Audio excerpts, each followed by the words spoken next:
iHeart, get ready. Fantasy football is here. Welcome to the Scout Fantasy Show. ScoutFantasy.com is home to the Fantasy Football World Championships and the best players in the world. Real money winners giving their secrets to help you win. Now exclusively on iHeart. This is the Scout Fantasy Show with your host, the one, the only, Dr. Roto.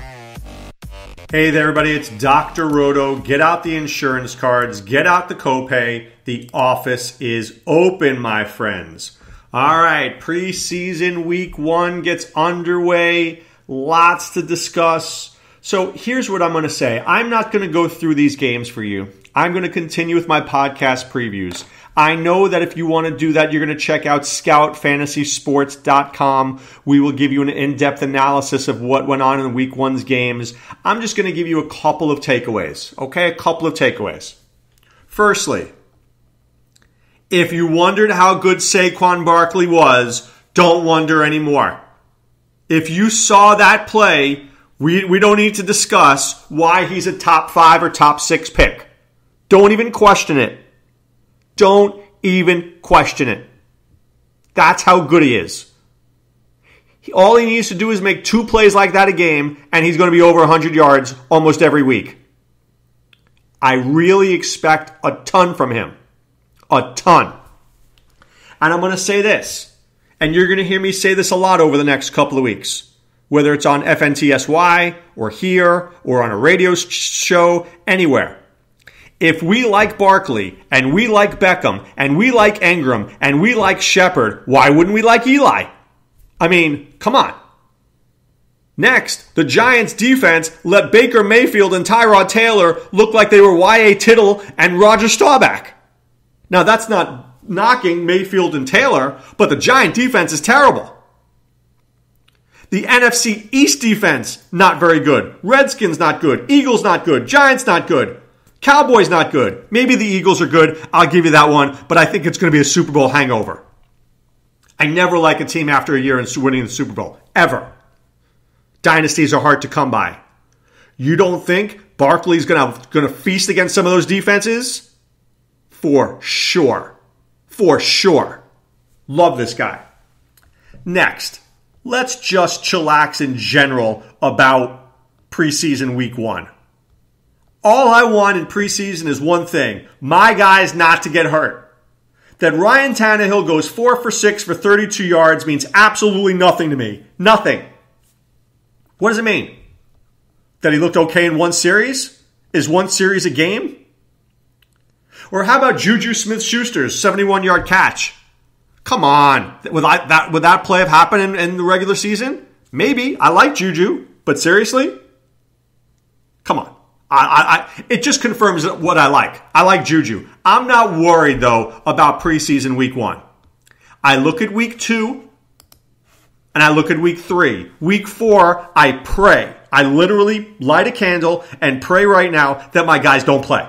Because if they play, I don't want them to get hurt. Right? So please don't let my players play. Dear fantasy gods, please don't let my players play. Amen. That's week 4. Week 2 and 3, they step up, especially week 3. I want to see them get about a half, and I want nobody to get hurt. Get off the field, don't get hurt. Matt Breida, hurt. George Kittle, hurt. You wake up this morning, and you hear Marlon Mack ends the game with a hamstring injury. Yeesh. George Kittle leaves the game with a shoulder injury. Yeesh. Darius Geis leaves the game with a knee injury. Yeesh. Right there. Deion Kane done for the night with a knee injury. Yeesh. Seriously. That's why the NFL should have 2 preseason games. 2. Not 4. I just want these guys to play 1. Get them out there. I just want them not to play. Don't get hurt. Please, don't get hurt. All right, time now to do my Los Angeles Rams podcast preview. Let's start it out with Sean McVay. If I had a Roto child for a head coach, it would be Sean McVay. I love him, love him, love him.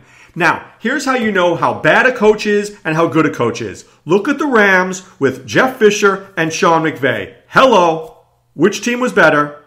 McVay, because Jeff Fisher was a train wreck. Train wreck. Jared Goff throws for 3,800 yards, and more importantly, 7 interceptions and 477 passing attempts. That's sparkling. I'm loving that. That tells me everything I need to know about this kid. 62% of passing, close to 4,000 yards, close to 30 touchdowns, 7 INTs. I am all on board on this guy. All on board. Top 10 quarterback this year. Top 10 quarterback. Look at his weapons. He's got some of the best weapons in football. Gurley, Cooks, Kupp, Woods, Higbee. Good luck with stopping this team. Get Jared Goff on your team. I love him. All right, Todd Gurley may have won you a fantasy football championship last year. I know he won me many leagues, and I'll tell you why. I was getting him in round 2. I took him in round 2. In the league that I came in second overall in the online championship, it was Gordon, Gurley, and Hunt. Boom, boom, boom. No wonder I was number 2 overall. You give me that start, I'm going to win. Oh, by the way, that team had Carson Wentz as well. Didn't even play him half the time. So, Todd Gurley literally had 2,000 yards last year. A little over 2,000 yards. He's going to get 270 carries. He's going to get 50, 60 receptions. He's going to get 15 touchdowns. What's not to like? And McVay knows how to get him in space. He knows how to create plays. Jeff Fisher got this guy killed. The only thing that gets Todd Gurley in trouble is if he gets injured. If he stays healthy, he's a fantasy god. I like John Kelly as his backup. He looked pretty good. He had 77 yards in that game. I don't know what that tells you, except he went to Tennessee, played in the SEC, played well week 1. Malcolm Brown's pretty much a stiff. I like John Kelly. I have no problem with that. All right, I'm going to work my way backwards here. At special teams, the kicker, I love Greg Zuerlein, young GZ. This dude can kick. He's got a bazooka for a leg. He's in a great offensive team. He kicks 50-yarders. What's not to like? Young GZ can be my quarterback in every single league. Every league. Gerald Everett at tight end is not 100%. He's got a shoulder injury, right? And he's an atrocious blocker. He is a big target. He's very tall and he's rangy and he has speed, but he's still learning the position. So I think Gerald Everett is more fool's gold. I do like Tyler Higbee. This is a pretty good player. In his senior year at college football, the guy had 38 receptions for about 560 yards and 8 touchdowns, and he's building from that. He's gotten better and better. I like him this year. He had 25 receptions last year. I think he could be in line for 40. I think he's going to take the next step up. If you ask me, Dr. Roto, give me a tight end from like number 20 to 30 who could end up being a top 12 or 15 guy, I think my answer will be 2 players, Austin Seferian Nightmare and Tyler Higbee. I think both those guys are ready to step up. I really do. So if you're in a deep, deep league, a best ball league, and you take Tyler Higbee as your 3rd tight end, I have no problem with that. All right, let's get to the exciting players on the Rams, starting out Brandon Cooks Roto, one of my Roto children. You're going to be worried about Cooks. You're going to say to yourself, well, he wasn't great last year, but he actually was. I mean, he had 1,082 yards on 65 catches. He had 7 touchdowns. I see a year like last year happening again this year. I think that Sean McVay is going to design 3 or 4 big plays for him every game. They're going to use his speed. Maybe he doesn't have 12. I'd say he has 4 receptions a game. Now, since I'm not good at math, I'll take out the calculator. 16 times 4 is 64. Right? If he averages 16 yards a catch times 64, that gives him 1,024 yards. Boom. 64 catches, 1,024 yards, 7 or 8 touchdowns. Nothing wrong with that. Next, Jared Goff has been playing with Brandon Cooks. They've been practicing together on the West Coast. So they know each other pretty well. I like this move. I think it was an aggressive, good move by the Rams getting Cooks in there. He's a guy that McVay wanted. He's a good receiver. Robert Woods was very interesting because I had liked this guy in Buffalo. But in Buffalo, it was always like 50 catches, 600 yards, a few touchdowns. But then he goes last year and he really sparkled. There were some games where he had a 6 for 108. He had a 4 for 70 and 2 touchdowns, 8 for 171 and 2 touchdowns, 8 for 81. Then he got injured, right? Then he didn't play at least 3 weeks. Then he comes back against Seattle and was like 6 for 45 and a touchdown. I mean, he is a good player. The problem is there are a lot of good players there, right? We didn't even talk about my favorite receiver on this team. So you've got Gurley, you've got Higbee, you've got Cooks, you've got Woods, you've got Kupp, right? The thing about Woods is I think in best ball he could be really good. In the right matchup against a team without two good cornerbacks, I think Goff can exploit Robert Woods. I do. And I think Robert Woods is going to have about 4 or 5 really good games. I just don't think he has 16. I think Cooks is the steady Eddie. I think Cooper Kupp is a steady Eddie. Woods is going to be the high-low guy. Some weeks it's high, some weeks it's low. So let's talk about Cooper Kupp. There's nothing I don't like about this dude. There is nothing I don't like about this dude. Nothing. He is older. He's mature. He's not a great speed guy, but he runs spectacular routes. He's always open. He knows how to beat his defender to the spot, and he's exactly where he needs to be every time. He's like my Jarvis Landry. If I could have a team in real life that had Jarvis Landry and Cooper Kupp, I know they play the same position, but I'd feel really good about it. Because these guys are always where they need to be. Cooper Kupp last year, right? 62 receptions, 869 yards, 5 touchdowns.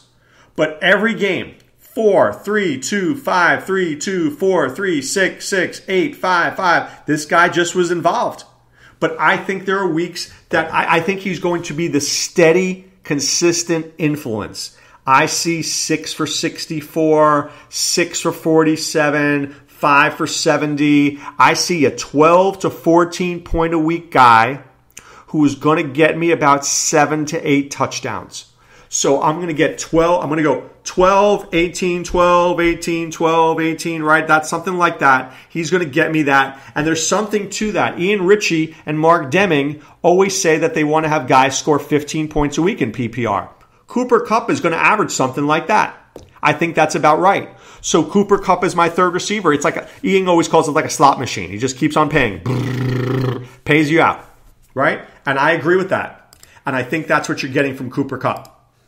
I think he's a really good player. I like him a lot. I know Sean Childs does, and that means a lot to me. If Sean likes him, you know he's good people. All right, you want good people? You find good people at scoutfantasysports.com. That's where we are. Me, Ronas, Sean Childs. All right, get our content. Go to mockdraftnow.com and go there right now and mock draft. You can mock draft while you listen to this podcast. Mockdraftnow.com. You want to play DFS? ScoutDFS.com. Fuego Steve and I are bringing back the weekly podcast where we give you the info that you need to win in DFS. We break it down like no other. All right? And then when you get all this info and you want to play, you go to playffwc.com. That's playffwc.com. Best ball, online championship, main event, whatever it is, you play, you win, you're my rich friend. Now listen, next Tuesday, August 14th, 10 p.m., beat Dr. Roto draft. I need you in there. Let's go, guys. Saddle up. Get in. Beat Dr. Roto. Let's see if you can do it. But right now it's time to put away the insurance cards, put away the copay. The office is closed, my friends. Wishing you all a great weekend. This is Dr. Roto saying be well and take care. Thanks for listening to the Scout Fantasy Show. There's never been a better time to join the Scout Army. Visit scoutfantasy.com. Use the promo ROTO for 2 months free. And don't forget, fantasy players, please thumbs up the podcast on the iHeart app. See you next time. Go Scouts!